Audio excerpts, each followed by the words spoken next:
I mean, suspicious activity could be anything. It can be a new user agent has logged on, a new device has logged on. That is inherently suspicious behavior.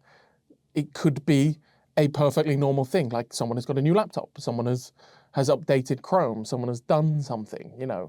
That doesn't necessarily mean that it's a cyber attack.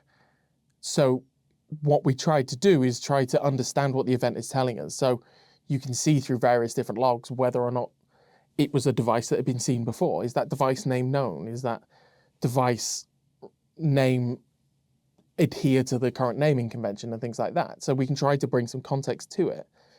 But not every suspicious event is necessarily an attack. The flip side of that is not every attack creates a suspicious event. The aim of an attacker these days is to be as stealthy as possible for as long as possible. You start looking at things like lol bins and bits and bobs like that. That's using existing tools that are found in every Windows system that have been deployed. So using them is not inherently suspicious activity.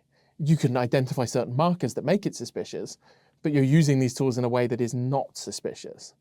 So it's about trying to understand when something is suspicious for a malicious reason, when it's suspicious for trying to understand it and then filtering it out and removing that as a false positive, and then also looking for that non-suspicious activity that should be raising an alarm. And that's really the crux of trying to optimize a SIEM in itself, is trying to remove as many suspicious events as possible that are regular BAU, just normal activity, raising the ones up, then also going back and making sure that we do pick up the things that might have slid through. And that's where you start talking about threat hunting and going back and looking over the larger data set with new information.